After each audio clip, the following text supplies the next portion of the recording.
Hi, welcome to Reasonable Faith with Dr. William Lane Craig. I'm Kevin Harris, and today we'll discuss another important debate on the argument for God for which Dr. Craig is most famous, the Kalam argument. Now, if you're not familiar with the Kalam, you're about to hear just how fascinating this argument is. And if you're a student of the argument, you'll get some more nuts and bolts from our discussion today. Dr. Craig recently had a dialogue with Dr. Wes Morriston, a philosopher who is an opponent of the Kalam argument. It turned out to be a great discussion, and you're about to hear all about it. Now, let me remind you that there are great resources at reasonablefaith.org from William Lane Craig that have equipped, informed, and touched the lives of people all over the world. Please support Reasonable Faith with your prayers and financial gifts as we continue to address the big questions of life. That's reasonablefaith.org. Dr. Craig, you've been having to take your vitamins this week. That and a lot of prayer. You've had a couple of debates as we're speaking now, and another couple coming up. Talked a little bit about the Richard Carrier debate in an earlier podcast on the resurrection. But earlier this week, you had an exchange with Wes Morriston. Now, give us a little background on him and the debate. Yes, Wes Morriston is a philosopher at the University of Colorado in Boulder, and he has been very critical of the Kalam cosmological argument. He must have written 4 or 5 articles published in professional journals of philosophy criticizing various aspects of the Kalam cosmological argument that I've defended. Now, I did discover on this trip, unbeknownst to me, that Wes is actually a member of the Society of Christian Philosophers. So he's not an atheist, he's a theist, but he's critical of the Kalam argument. And so when I received an invitation to have a debate with Wes Morriston at Westminster College in Fulton, Missouri, I thought, well, boy, what a great opportunity for him and me to discuss the Kalam argument in detail, not just a superficial discussion where it's one of 5 arguments, but let's focus the whole debate on that argument. And so I also, in order to win his approval to do this, I said, we'll exchange our opening speeches in advance. There won't be any surprises, and we won't have a debate. Let's have a dialogue. I'll give my 20-minute opener, you give your 20-minute response, and then we'll have 40 minutes of just conversation about the argument and talk with each other about your reservations and why I think it's correct. And then we'll throw it open to the audience for questions. And so it was not a confrontational event. This was a very friendly, collegial conversation about an important philosophical argument. And so that's a little bit of the background as to how the event came about. Is he one of the more vocal opponents of the Kalam in the theistic side? Yes, I think you'd have to say that. There are few people who have engaged the argument in such detail. He will be the first to say that he finds the argument absolutely fascinating. He says, I love the Kalam cosmological argument. The issues it raises about infinity, the origin of the universe, the nature of time, and the past are just mind-expanding. I am so pleased that Wes shares with me the fascination that the Kalam argument has. And so, what are his reservations then? Well, he has reservations about almost every aspect of it. He has reservations about even the causal premise, that whatever begins to exist has a cause. He has reservations about both of the philosophical arguments for the beginning of the universe, the finitude of the past. And although he's not as abreast of cosmology scientifically as perhaps he would like to be, he also thinks that the scientific evidence is inconclusive and doesn't support the second premise that the universe began to exist. And then finally, he's skeptical about the attributes of the first cause of the universe that I attempt to adduce from the nature of being a cause of space and time. He thinks this runs into problems, and that therefore he's skeptical that the cause of the universe would need to be a personal agent. So just almost every aspect of the argument he has difficulty with. But I think this serves to underline a point, Kevin, and that is that for an argument to be a good one, it doesn't need to be certainly true. Certainly a person can have difficulties, he can have reservations, but that doesn't mean that the argument is absurd or ridiculous or anything of that sort. It can still be a real subject of open debate, and rational people can disagree about. And he said this in the debate. He says it's a good argument to at least get theism on the table. He says, I don't think it's a good argument if by that you mean it will convince any rational person. But it's a good argument in that it'll get the issue on the table. It's a way to get the atheist to start thinking about theism and whether or not a theistic view isn't a credible worldview. And I said, well, Wes, I'm happy with that if you mean that to be successful, a good argument has to convince any rational person. Why, there's scarcely any good arguments in philosophy at all, because you would have to say that anyone who disagrees with my argument is irrational, and few of us are willing to indict our opponents with irrationality. I may think my opponent is mistaken, but I'm not going to get up and say Wes Morriston is irrational. This seems to be the strategy of Graham Oppy, the atheist. Oh, very much so. Who says that an argument has to rationally convince anybody. Right. I think that is setting the standard for being a good argument so unrealistically high that if you say that, well, in one sense, the response would be, well, given that definition, all right, it's not a good argument in that sense, but then there are no good arguments in philosophy. Let's now talk about being a schmagood argument, not a good argument or schmagood argument. And that would be an argument, say, that has premises that are more plausible than their contradictories. Now, you're saying that that view leads to the conclusion that there are no good arguments in philosophy, then? Right. It's an unreasonable standard of goodness to say that in order to be a good argument, anybody who disagrees with it has to be indicted as being an irrational person. Well, what about that argument itself there? That's right, Kevin. I mean, one would say, gee, that's what you think is a good argument? What's your argument for thinking that that's the right standard of goodness?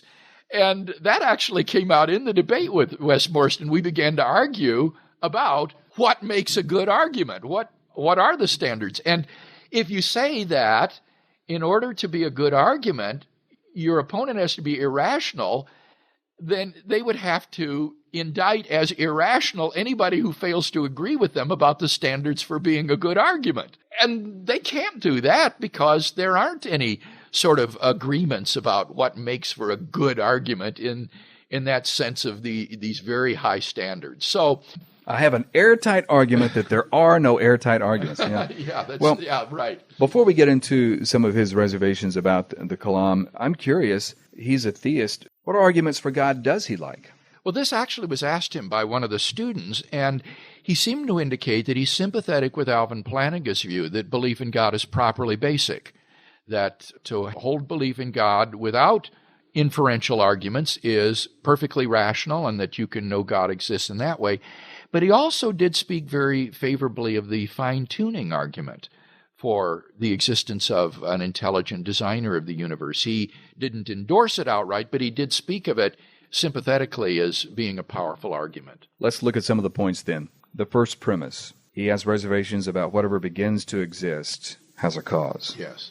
I gave 3 reasons in support of the first premise. I said, first of all, that something cannot come out of nothing, that this is a sort of metaphysical first principle, and that if the first premise is false, then that means that things could come into being out of nothing, which seems worse than magic. And his response to that was simply to say, well, those are just synonymous statements, that whatever begins to exist has a cause. Something cannot come into being out of nothing, so it doesn't advance the argument. Well, I don't think that's true. I think that the one can provide a deeper explanation for the other and can be more evidently true than the other. Sometimes rewording a claim in a certain way can make it more perspicuous.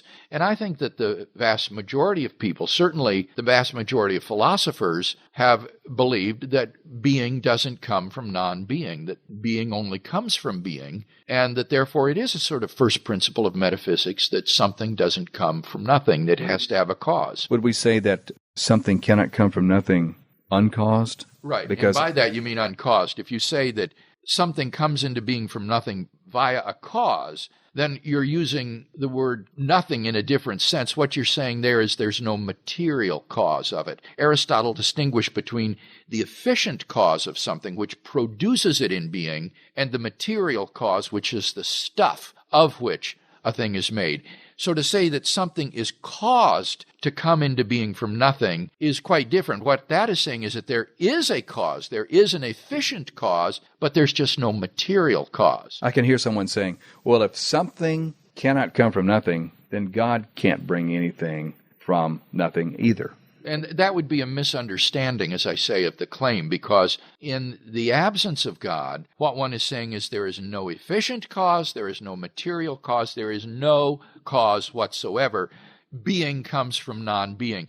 But when you say God brought the universe into being without a material cause, that's not a case of being coming from non-being. There, God is a being, he is an actual being, and he produces the universe in existence. So that is very, very different from saying there is no cause whatsoever. In the one case, you're saying there is an efficient cause, but no material cause. In the other case, you're saying there is neither an efficient cause nor a material cause. And that's why I say it is worse than magic. In magic, when the magician pulls a rabbit out of the hat, at least you've got the magician, you see. But on the atheistic view, the universe just pops into being absolutely from non-being, which I think is surely absurd. Now, his problem with the second premise, he didn't go to cosmology as much. Is he still... Not as much, though he did kind of try to spring a surprise on me there by quoting some people he had gone and interviewed at the University of Colorado in the physics department. But we can talk about that if you want to. Let's talk about that. All right. Don't you think that the evidence is very convincing and growing that the universe, in fact, had a beginning? Yes, I think that's right. And what he did was he went and interviewed some physicists at UC Boulder, and it was very interesting to listen to their statements carefully, because you've got to parse these statements to hear what they're really saying, because I think their statements were accurate, but I don't think they had the implications that Wes thought they did. So, for example, one of the theorists that he interviewed said, we don't have any physical theory of the initial conditions of the universe. And the reason for that is we'd need a quantum theory of gravity. And from that, Wes drew the implication that therefore we don't know that the universe began to exist. And what I pointed out to him is that the theorem developed by Borde, Guth, and Vilenkin in 2003 is independent of any physical description of that early era of the universe. It holds regardless of your quantum theory of gravity, and therefore the fact that we don't have a theory for describing this early era does nothing to undermine the implication of the finitude of the past, nor did his source say that it did. He simply read into his source an implication it didn't have.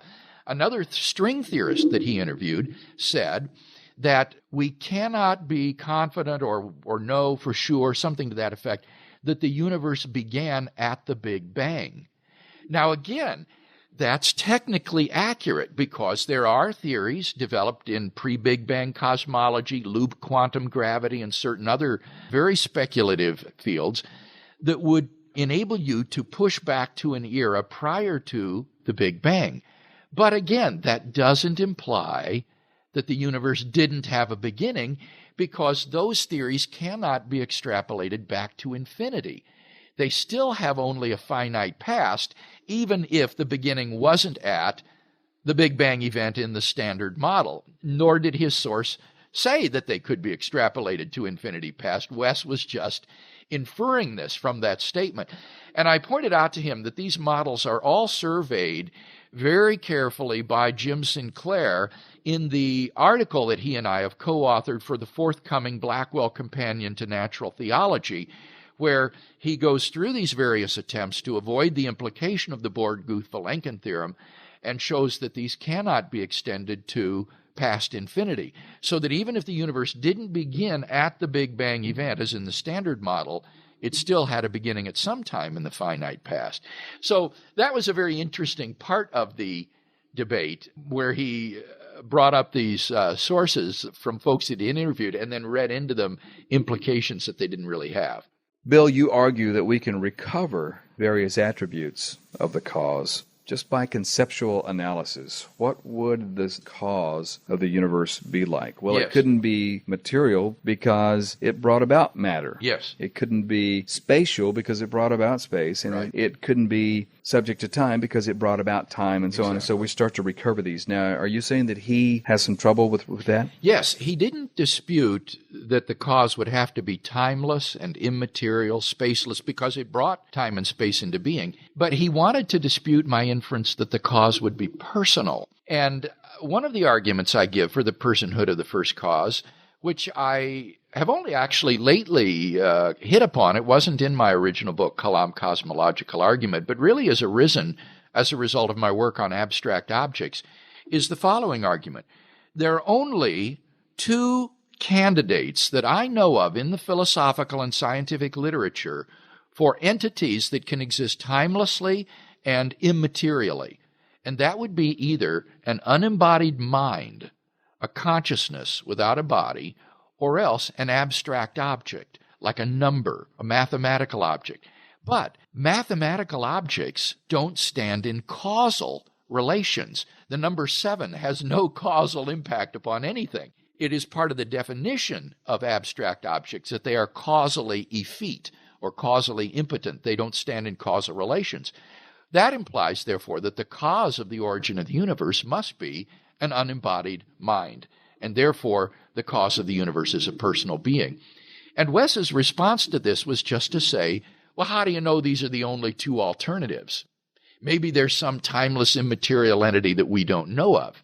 Well, give it to us. I mean, exactly. I thought that was a very weak response. I said, fine, tell me what it is. I'll include it in the list. But there is no non-ad hoc candidate in the philosophical and scientific literature, apart from minds or abstract objects that I know of, nor could he name one. I hear that from time to time. They say, okay, whatever brought about the universe wasn't made of matter because it brought about matter, so it was some kind of supermatter. Yes.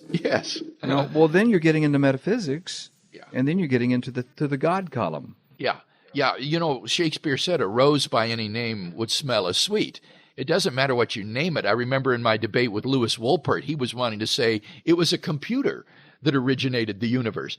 And I said, well, that's impossible. A computer is a material, spatial entity. Oh, no, this is a very special computer.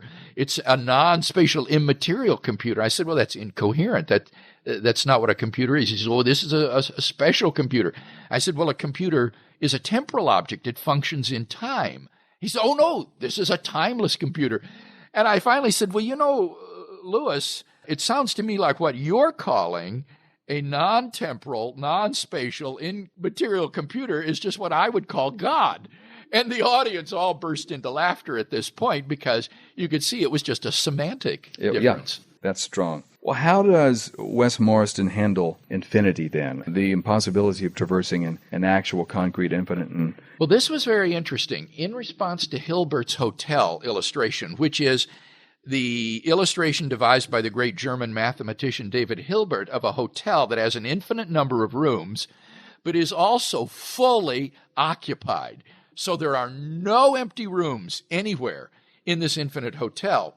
And yet Hilbert shows how by just moving the people around inside the hotel, you can create more vacancies and without doubling up anybody in any room. You still have just one person per room, and yet you can create room for infinitely new people to come into the hotel. And I point out that that is not only absurd, but then also when people check out of the hotel, it leads to absurdities as well. And what Morriston said was, look, your illustration presupposes that people can move around in the hotel, that they can be moved from, say, room 1 to room 2 and room 2 to room 4 and so forth. But he said events in time are not like that. Events in time are fixed at their dates. You can't move the date of the Declaration of Independence and have it be signed at another date. Times are fixed. And therefore, it's disanalogous to Hilbert's hotel. And my response to that was to say, well, Wes, this is just a thought experiment. Let's suppose Hilbert's hotel is a hotel where, say, all the rooms are locked so that people can't move out of them. Or maybe there are no doors to the rooms so that you have an infinite number of rooms, one person in each room, but there's no doors. I said you can still imagine what it would be like for a person in room 1 to be in room 2, and the person in room 2, he could be in room 4, and you'll generate the same absurdities. You don't have to actually go through the trouble of moving the people physically. And he said to me, well, I thought you might say that. And so here's my next response. He said, if the past can't be infinite, then the future can't be infinite as well, which is absurd. And the reason for that is, he said, let's imagine that you will praise God and never cease. You will just keep uttering one praise per minute without ever ending. How many praises will you utter? Well, you will utter an infinite number of praises. And therefore, if an actual infinite cannot exist in the past, you can't have an actual infinite in the future. You have to say your praises will come to an end, and that's absurd. So your argument proves too much, Bill. He would say, if it proves you can't have an infinite past, then you can't have an infinite future as well. And I said, Wes, you're confusing an actual infinite with a potential infinite. If the series of future praises goes on forever, there will never be uttered an actually infinite number of praises. Rather, infinity serves merely as the limit which you endlessly approach, but you never arrive at. The number of praises is always finite, but it's always increasing toward infinity as a limit. But it's strange to use the word infinite and limit in the same sentence almost. I mean, it serves as a conceptual limit. Yes, purely conceptual. You never get there, but it's perfectly okay to say we'll praise God forever in that it will never cease. Not That's that right. one day we will complete an infinite. Right, or that we will ever utter an infinite number of praises. But you see, Kevin, you can't say that about the past. For the past to be potentially infinite, it would have to be finite but growing in a backward direction. That is, say, growing in the earlier than direction to be the mirror image of the future. And that's crazy. The past isn't growing backwards in the earlier than direction. It's moving forwards in the sense that with the present event, more and more events are being added to the past. So there's a clear asymmetry between the past and the future. So I said to Wes, I agree with you. The future cannot be actually infinite like the past, but it can be potentially infinite, unlike the past. And he just didn't get the point. But I think that that was the correct and clear answer to his objection. I hate to end on this because this is going to be difficult, but let me bring it up anyway. Some say, and I'm curious as to what Wes Morriston would say, well, all of that is well and good. Hilbert's Hotel, the Kalam, on an A theory of time. But I hold to a B theory of time, so therefore none of that applies to me. Can you give us some kind of a direction on the difference between the A and B? And yeah, we need to first explain to listeners what it is you're talking about there. The so-called A theory of time is a view of time that says the future is unreal. It's not as though the future is out there waiting for us to arrive at it, that your lunch tomorrow is as real as the present event. The A theory says, no, the future is pure potentiality, and that things really do come into being and pass away with the passage of time. Come into being, and they go out of being. Right. Okay. And the B theory of time is the view that the future is just as real as the present, that the events in the future, like, say, the 2012 presidential election and the 2016 presidential election, those are just as real as what has happened already, and that the passage of time is merely an illusion of human consciousness. There really is no temporal becoming in an objective sense. Now, I think whether you adopt an A or B theory of time will have a radical effect on how you assess the Kalam cosmological argument, because I think this argument presupposes from start to finish an A theory of time. When we say that whatever begins to exist has a cause, another way of saying that would be whatever comes into being has a cause, that something can't come into being without a cause. And I think that's intuitively obvious. But on a B theory of time, to say that the universe began to exist just means that the universe has a front edge, so to speak, in the earlier than direction. It no more comes into being than a yardstick comes into being at the first inch. It just has a first inch, and it's only in that sense that it has a beginning. But it doesn't really come into being at that point. So that will affect how you view the first premise. with regard to the second premise, again, the arguments there tend to presuppose that temporal becoming is real, especially the second philosophical argument that you can't form an actual infinite by adding one member after another. That presupposes that the series of past events is growing with each new event that occurs. So I do think that this argument is, or rather this presupposition is really critical for how you assess the argument. And for that reason, I have written 2 books on the A and the B theories of time, arguing for the A theory of time, which is, I think, the common sense view of time. I see no good reason to give up the common sense view that says temporal becoming is real. And moreover, I think that the B theory of time faces very severe philosophical problems that ought to cause us to reject it. So you're quite right, I think, in making this point, and I'm willing, if called upon, to defend the A theory. Fortunately, in our dialogue, Wes Morriston is also an A theorist. And so this was not a point of separation between us. He does believe in the A theory of time. Hey, thank you so much for joining us today on Reasonable Faith with Dr. William Lane Craig. Now, you may be curious about the Kalam cosmological argument and want to do some more research. We've got it at reasonablefaith.org. Dr. Craig has written articles, we have podcasts, and he has books devoted to this subject. So click around on the website, reasonablefaith.org. Now, let me remind you that you can donate to Reasonable Faith to keep us speaking out on these important issues at our website, reasonablefaith.org. Be sure and join us again for more conversation with Dr. William Lane Craig on Reasonable Faith.